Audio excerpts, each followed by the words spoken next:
हरे कृष्णा।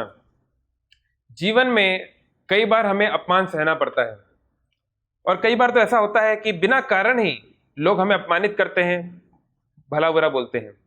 तो क्या करें? देखिए, पहले तो हमें विचार करना चाहिए कि सामने वाला व्यक्ति जो मुझे बोल रहा है उसकी बात में कितना दम है। उसको फैक्चुअली वेरीफाई करना चाहिए। मतलब कि सामने वाला कह रहा है, अरे आज तुम ऑफिस में लेट क्यों आए, तो क्या उसका जो वचन है वो सत्य भी है कि नहीं। कई बार लोग जो है बिना किसी कारण के भी चीजों को पेश करते हैं, जैसे कि अरे तुम्हारा तो चेहरा देखने से मुझे गुस्सा आता है। तो ये कोई फैक्ट नहीं है, ये तो केवल उसका पर्सपेक्टिव है, उसका परिप्रेक्ष्य है। तो इसलिए पहले हमें ये देखना है क्या सच में हमारी कोई गलती है, और अगर कोई गलती है तो उस गलती को हम स्वीकार कर सकते हैं और उसमें सुधार कैसे करना है उस पर देख सकते हैं। दूसरा, सामने वाला व्यक्ति हमारे जीवन में उसका क्या रेलेवेंस है, कितना महत्व है उस व्यक्ति का हमारे जीवन में। मान लीजिए मेरे पिता मुझे डांट रहे हैं, तो हो सकता है कि अपमानित कर रहे हैं, मान लीजिए रिश्तेदारों के सामने, तो हो सकता है कि मेरा उसमें उतनी गलती ना रही हो उस पर्टिकुलर एपिसोड में। फिर भी क्योंकि वो मेरे पिता हैं तो मैं उनको जवाब नहीं दे सकता। लेकिन कोई सड़क पे चलता हुआ व्यक्ति कोई भी आके मुझे कुछ भी बोल देगा बिना किसी कारण के, तो फिर मुझे उचित कदम उठाना पड़ सकता है। तो इसलिए सामने वाला व्यक्ति क्या है, उसका हमारे जीवन में क्या संबंध है, क्या रोल है, क्या सिग्निफिकेंस है, वो भी देखना पड़ेगा।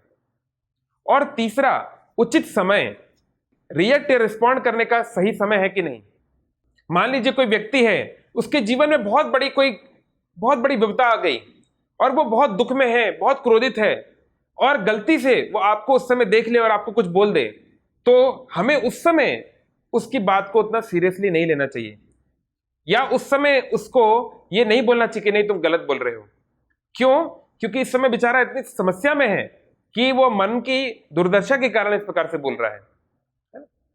तो इस प्रकार से हमको ये देखना है कि ये जो अपमान के शब्द, अपमान करने वाला व्यक्ति और वो समय, इन तीनों एस्पेक्ट्स को हमें ध्यान में रखना है।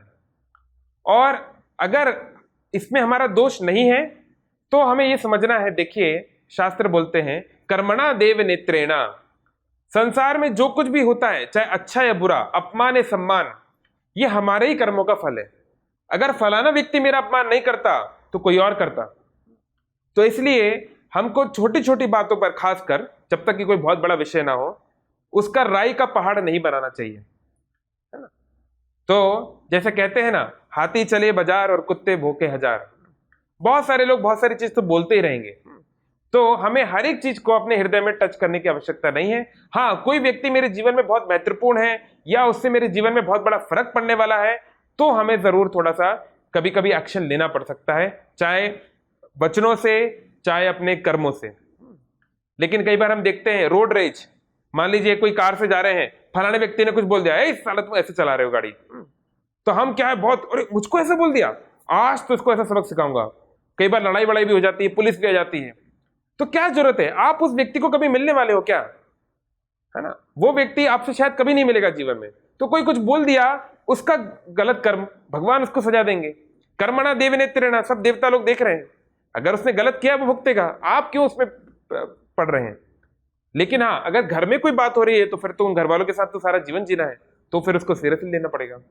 तो इस प्रकार से अपमान को हमें इन सब पैरामीटर्स में देखना चाहिए, और चाहे अपमान हो चाहे सम्मान हो, हमें ये समझना है अगर हम श्री कृष्ण को याद करते रहेंगे, ये समझेंगे कि जो कुछ हो रहा है कृष्ण की इच्छा से हो रहा है, तो हम उचित डिसीजन लेने की, ना केवल हमको आवाज अंदर से आएगी, हमें इंट्यूजन होगा, बल्कि हमें पावर भी मिलेगी, हमें उतनी शक्ति मिलेगी कि उस अपमान को हम सह कर पाए। हरे कृष्ण। ऐसे ही और भक्तिमय कार्यक्रमों के लिए देखिए हरे कृष्णा टेलीविजन, और इसे प्राप्त करने के लिए आप अपने केबल अथवा DTH ऑपरेटर से संपर्क करें तथा और अधिक जानकारी के लिए आज ही डायल करें 7666 839 839।